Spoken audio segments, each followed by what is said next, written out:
পুলিশকে বলা হয় জনগণের বন্ধু, বাস্তবতাও কি তাই? অতীত ইতিহাস বলছে জনগণ নয় বরং সরকারের বন্ধু হয়ে কাজ করেছে পুলিশ। স্বৈরাচারী সরকারের গর্তমিতে গণঅভ্যুত্থানে প্রাণ গেছে অনেক পুলিশ সদস্যের।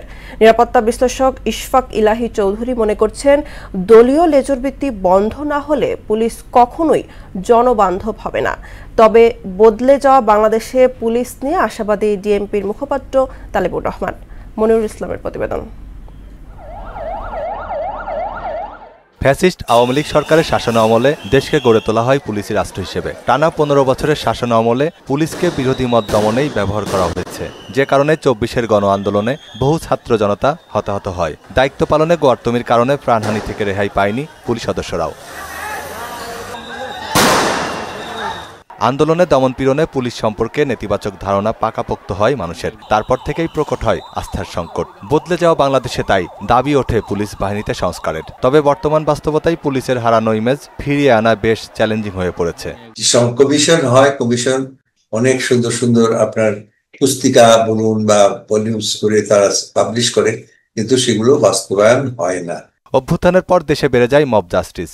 আইন ও সালিশ কেন্দ্র বলছে, ইউনূস সরকারের প্রথম ৭ মাসেই মব ভায়োলেন্স ঘটে ১৯৪টি, আর ৪৪৪ রাজনৈতিক সহিংসতায় প্রাণহানি ঘটে ১২১ জনের। আহতের সংখ্যা প্রায় ৫,০০০। মব ভায়োলেন্স, রাজনৈতিক প্রতিদ্বন্দ্বী ঘরবাড়ি আক্রমণ করা, তা লুটপাট করা, এগুলো কিন্তু আমাদের এখানে হয়েছে। এত সব ঘটনা ঘটলেও মামলার সংখ্যা কিন্তু একেবারেই নগণ্য। সরকারের প্রথম ৪ মাসে ৫৬৫ হত্যা মামলা দায়ের করা হয়। ছিনতাই ও ডাকাতির মামলার সংখ্যা ১,৪১২ এবং অপহরণ মামলা ৬৪২টি। নিরাপত্তা বিশ্লেষক ইশফাক ইলাহি বলছেন, পুলিশকে শক্তিশালী ও জনবান্ধব হিসেবে গড়ে তুলতে সরকার দলীয় পেটোয়া বাহিনীর তকমা মুক্ত হতে হবে। মাঝখানে কিন্তু বেশ সুন্দর চালু হয়েছিল যে মাঝে মাঝে মাঠ পর্যায়ে বৈঠক, হাটে বাজারে হতে পারে, বটগাছের নিচে হতে পারে। পুলিশের সাথে সাধারণ মানুষের সম্পর্ক, এটা শুধুমাত্র আইনের ব্যাপার না, এটা সামাজিক একটা দরকার ছিল, সেটা এখনো হচ্ছে না।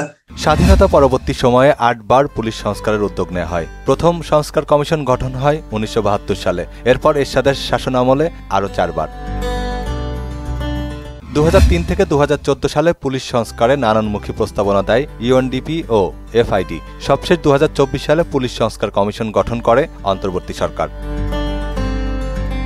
ডিএমপির মুখপাত্র তালেবুর রহমান অভ্যুত্থান পরবর্তী আন্দোলনে পুলিশি ভূমিকার প্রশংসা করে বলেন, গেল ১ বছরে বাহিনীর সদস্যদের মনস্তাত্ত্বিক ও কৌশলগত পরিবর্তন হয়েছে। যে পরিস্থিতি ছিল, পুলিশ অনেকটাই অগোছালো ছিল, সেই অবস্থা থেকে আমরা অনেকাংশেই গুছিয়ে উঠেছি এবং গত ১ বছর আপনারা দেখেছেন প্রাথমিকভাবে আইনশৃঙ্খলা পরিস্থিতি যেরকম ছিল সেখান থেকে এখন অনেকটা স্থিতিশীল অবস্থায় আমরা পৌঁছতে পেরেছি। মাঠ পর্যায়ে যারা সেবা দিয়ে থাকে তাদেরকে পুনর্গঠন করা হয়েছে এবং ঢাকা মেট্রোপলিটন পুলিশ বর্তমানে তার পূর্ণাঙ্গ সক্ষমতা নিয়ে কাজ করছে। একটি জনবান্ধব পুলিশি কাঠামো গড়ে তুলতে জনগণের দায়বদ্ধতাও কম নয় বলে মনে করেন এই কর্মকর্তা।